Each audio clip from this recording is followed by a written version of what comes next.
Hi, everyone. Welcome to Queer Hustle, where we interview the hottest up and coming queer entrepreneurs. My name is Roberto Musso. I'm taking over from Michelle this week. And today I'm joined by Noel Gordon. Hello, everyone. Hi, Noel. Do you want to talk a little bit about what you do? Sure. Hey, everyone. My name is Noel Gordon. I'm coming to you live from Las Vegas, Nevada. I'm the owner and general manager of Reparations Media and Apparel. We're a political art and streetwear brand that puts race in your face. How has your business been impacted by COVID, and how's it going with streetwear and everything? I think like a lot of businesses, have had to figure out what our strategy would be in the midst of COVID. We started our operation, I want to say about 3 or 4 years ago, in Minneapolis, Minnesota, in a brick and mortar location. But we've always had a digital component to our retail, and that has been our saving grace, being able to deliver sales and deliver products to our customers all over the country and increasingly around the world through e-commerce. And so that's kind of been one strategy that we've used, is shifting from our brick and mortar location to working primarily digitally through Shopify and social and digital media platforms to not only reach a wider audience, but keep our audience engaged throughout the COVID-19 pandemic. For sure. And I mean, obviously a lot of the designs are like super, we talk about putting race in your face. I feel like the world has kind of shifted while you've had this brand and everything come up. And so it's awesome that have you seen a spike in sales in that, and like how's that going? Yeah, Yeah. my marketing professor sometimes says that you either go to the market or the market comes to you. Yeah. And the market has kind of come to us in the last, I would say, 6 to 9 months, in part due to the fact that a lot more people have been made aware of the racial inequities and economic injustices that have always been part and parcel of our world, but I think were made more clear or more readily apparent because of COVID-19 and its impact on African American communities, Latino American communities, and other communities of color. And so while we've been talking about these issues since our inception, I think a lot of folks are just beginning to come into their own, and we're happy to be the brand that a lot of people have turned to vocalize their frustrations, their hopes, their dreams, their aspirations, and we're honored to keep doing that, and we intend to keep doing that well into 2021. No, and that's awesome. And I mean, I totally agree. And I think it is just the problem that like they've been going on, and these have been things that like people of color have been talking about, and like we've talked about in like social like study situations. But the problem is it hasn't been in mainstream media as much as it has, and as prevalent as it has. And it sucks that it is the matter of the world had to like slow down for everyone to like come forward with it. So yeah. And what kind of designs do you have? I feel like we need to get a little more into that. Like, what kind of designs do you guys put on the t-shirts and stuff like that? Sure. So we're driven by queer theory, leftist politics, and a radically refreshing hope for the future. And so we draw from a number of political movements, a number of political activists, but our primary, I guess, source of inspiration is the Black Lives Matter movement. So I've been organizing Black, Indigenous, and working class people of color since I got started as an activist in college. And so over time, I've learned the importance of telling your story. And I think what we try to do is help people tell their story through fashionable, fashion forward apparel. So, for example, this Black Lives Matter t-shirt, which I designed, is one of the ways that we empower people to share messages of equality and justice, no matter where they are in the world, whether you're in a liberal college town or you're in a rural conservative part of a state. We want to be able to support you and empower you with the messages that are going to be able to reflect your values. And so we have a Black Lives Matter collection that has probably been the best-selling collection of all of the collections that we put out. We also have a Legalize It collection that talks a lot about the racial inequities of prohibition and marijuana legalization and the history of that kind of movement. And we also have a collection called Socialist AF. Yes. And that collection really takes on capitalism and the ways in which kind of consolidation of wealth in the hands of an elite few people has really been to the detriment of most of us. And so we try to put out designs that call attention to the poor and working class folks who have always been part of our struggle. That's so, so cool. And I did see the Socialist AF one before too, and I was a big fan of that one. And it's super cool to finally get to talk to you about everything. But I totally agree about one thing you said was like making sure like the message is like clear in everyone's face and like, it's getting out to everyone that needs to see it. And that's super cool. And I'm so glad that you found a way to do it like through apparel because I feel like for me personally, I love fashion. It's some way that I love to express myself and I'm getting more into like kind of like just statement views because it's like if people are already looking at you, it's so important to, if they're going to look at you, kind of like get something important out of what you have to say through that. So Yeah, and one of the kind of pleasant but unintended consequences of starting the brand is the number of people who will come up to me on the street who will say, "Oh my God, I love your hoodie," or "I love your T-shirt," or "I love your backpack," or "I love your sticker," because I think it immediately creates a connection between me and that person in a way that maybe they didn't expect.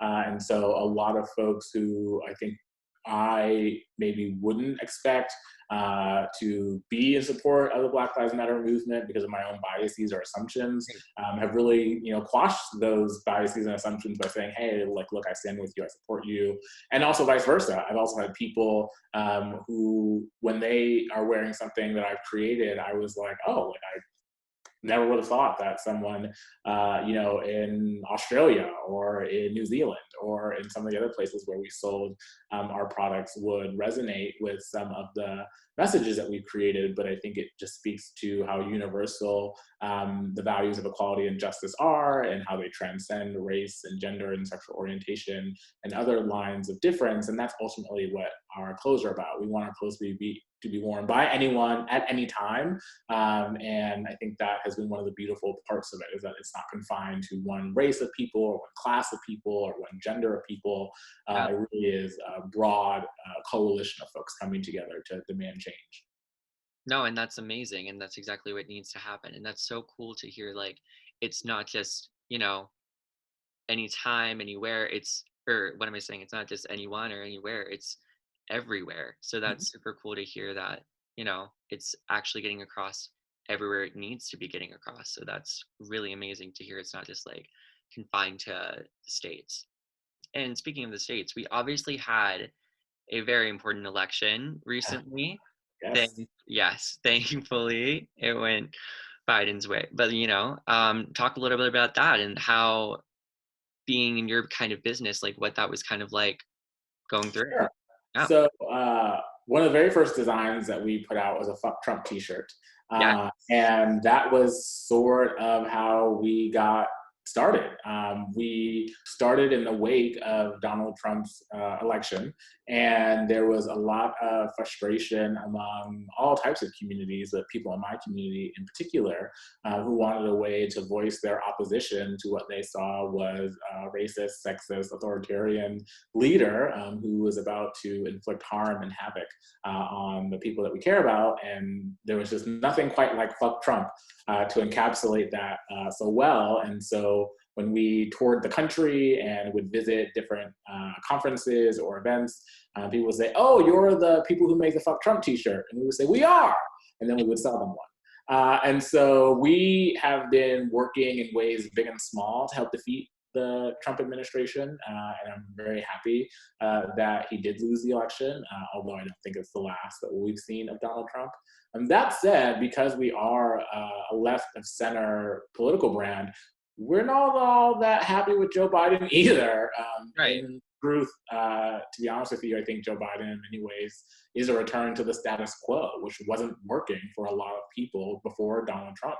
It wasn't working for the people in my community, and it wasn't working for the people I know in communities around the country. So I'm, I guess, skeptical of what President Biden will be able to do, kind of given his platform. But I do have hope for Kamala Harris.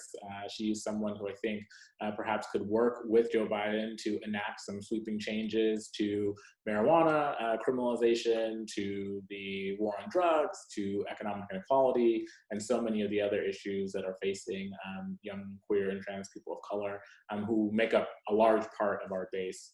And so while I'm very happy that we brought an end to the Trump administration in that chapter, I'm committed to making sure that the next chapter that we write looks different than simply just returning to the status quo, which wasn't working for so many people.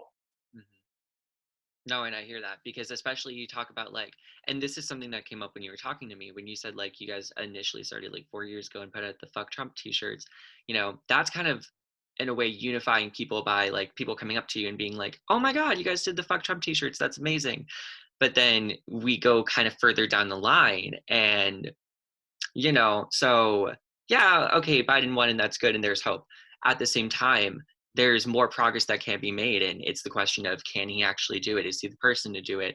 And, kind of brings me back to the Socialist AF t-shirt where I'm like, okay, so that's another group of like unifying that you have within your group. And that's absolutely like valid and accurate. And yeah. Absolutely. Well, among our core demographics, about 50%, I think, of millennials in general, and certainly among the folks who are our biggest fans, are anti-capitalist. They don't Yeah. believe the current economic system works for them. They believe the deck is stacked against them in terms of having low-paid jobs and having 3 or 4 part-time jobs, and in terms of having crushing student loan debt, in terms of not being able to buy a home or set up a family because they just don't have the resources to do it. And so this idea that we're just going to return to how things were and everyone will be better off is not realistic. And so one of the things that we pride ourselves on is kind of this radically refreshing hope for the future, one that embraces big solutions, one that embraces big change, one that embraces kind of politics that transcends kind of the petty everyday noise that often kind of takes over our politics. And for us, I think a lot of that is at the state and local level. And so while I think people being involved at the presidential level is important, a lot of the issues that I care most about are affected most directly at the state and local level. Yeah. And so that's where we'll be turning a lot of our attention and focus in the coming years, is supporting activists and supporting folks to engage in their state and local level, because when they do, we see huge things like the flipping of Georgia from red to blue, which only happened because Stacey Abrams and many other organizers worked so hard to mobilize and engage a whole group of voters who hadn't been spoken to before, brought them into the political process, and now they're well positioned to keep moving that state in a way that will support equality and justice and freedom for everyone. Absolutely. And I think that's a great point to just be like, okay, yes, it's at the state and local level. Yes, the presidential election is important, and that's not anyone being like, it's not something we want to pay attention to. But at the same time, for a lot of the higher structures that we have like in place on us from the country, it's trickles down back into your actual local areas. So it's so important to be involved in what you can do in your home ground, pretty much, right? Absolutely, absolutely. And that's one of the reasons why we're excited to be here in Las Vegas, where I grew up, and to engage here locally with not only issues that matter to people in Las Vegas, but also issues that matter to people in our region. Right. And that's something that I'm really looking forward to doing in 2021. That's amazing. And so like talk a little bit about like where you guys go from here, like within like a local level, like what kind of things do you want to get into t-shirt wise and Absolutely. So one of the things that we will resume in 2021 is a program that we started 2 years ago called Summer of Black Pride Tour, where we start in Las Vegas, Nevada, and will likely mobilize and engage Black LGBTQ people and communities in and around issues that matter most to us, whether that is the racial wealth and inequality gap, whether that is police violence and brutality, whether that's the war on drugs.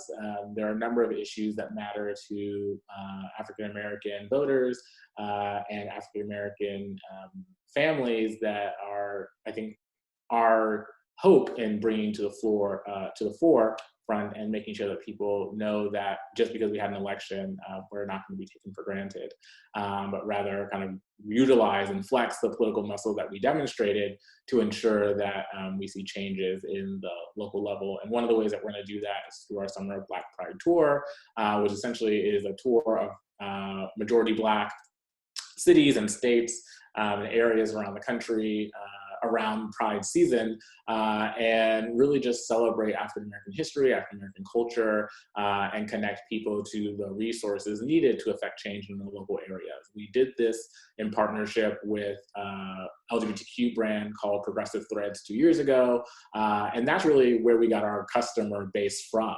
We would travel to cities like Atlanta, Georgia, or Detroit, Michigan, Washington, D.C., and that's where we would meet folks, hear their stories, and then use that as inspiration to create the designs that they are now wearing. And so our designs start from the community. They start in the grassroots, and then they bubble up to the surface where we then create them and put them back out into the community.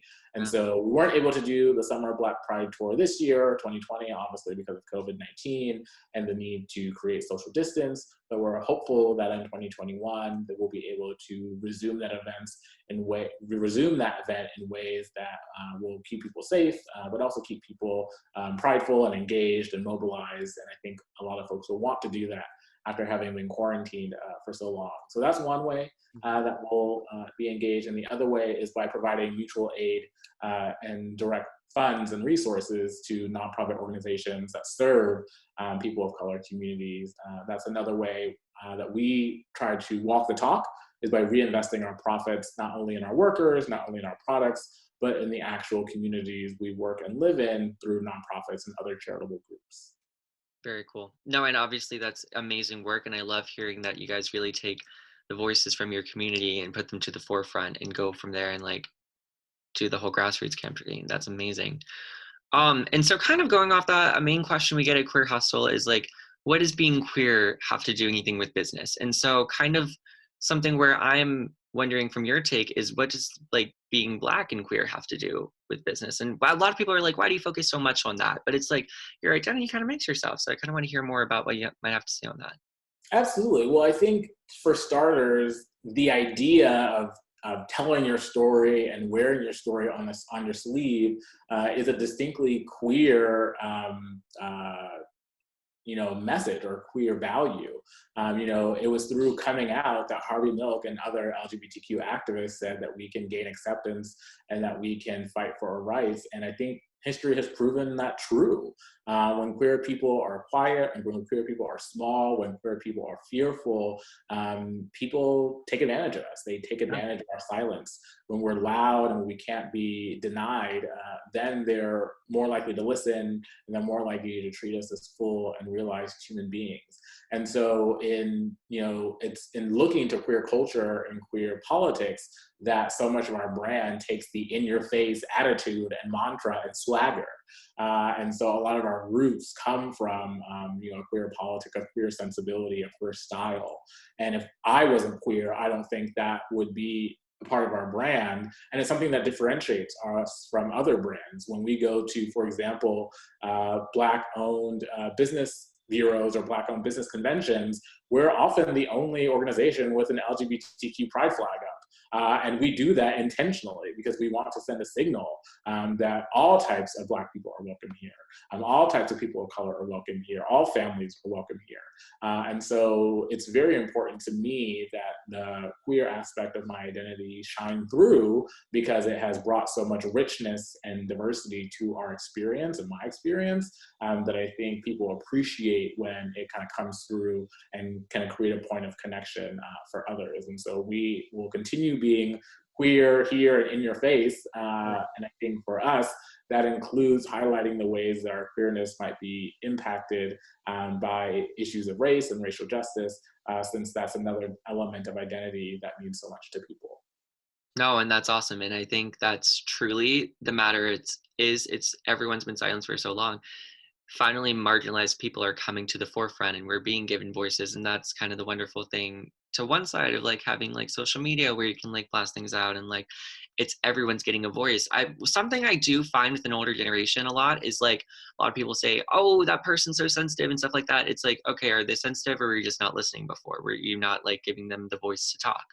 Mhm. So, and that's really awesome that you can, especially like at like all black conferences where you guys are the only ones with a pride flag up. That's awesome to make sure, hey, this is where we are included, and if we need to feel safe, and that way we all feel safe and we're all staying safe, because that is another big thing of like kind of like going back on the more political note. We've like seen all this stuff for like George Floyd this summer and stuff with like protests, but at the same time, like in that same month of Pride Month, it was like 5 Black trans women got murdered and no one was saying anything. So I mean, it's super important to actually speak up for everyone in the community, regardless of what community, and especially as it intersects. So I love what you guys are doing. And our leaders, I think, are taking that to heart. Yeah. 2 of the 3 founders of the Black Lives Matter movement are queer Black women. And many of the organizers who have been on the front lines of the protests in Ferguson or the protests in Minneapolis or the protests in New York City are queer themselves. And so I think that is just even in our leadership, where maybe before folks like Byron Rustin maybe hid his sexuality during the civil rights movement because he thought it would take away from his activism for racial justice. Now people are bringing that to the forefront and having it be a key part of their activism. And I think that's building bridges, that's building coalitions, that's building allies, which are all needed to affect the type of change that we want to see. Right. And I think it is awesome that we're getting to a place where people can speak up and it is a matter of like, you don't have to hide it. Mhm. So yeah, it's absolutely true. All right. Well, Noel, is there anything else you want to kind of plug, like anywhere we can go to keep up with you and reparations? Absolutely. You can follow us online at Reparations Apparel, or you can visit our shop at blmstore.vegas. That's blmstore.vegas, where we have the largest collection of Black Lives Matter apparel and items anywhere on the internet. And so we guarantee that you'll find something for you. And if we don't, feel free to send me an email with your ideas, and we'll be sure to get them out if they're good. Very cool. Yeah, everyone, you heard it. Go be sure to check it out. We'll be sure to link it at the bottom below. But thank you so much, Noel. I really appreciate it. And it was great hearing from you today. But that's all we got today, folks. Talk to you soon. Thank you, everyone. Ah, thanks.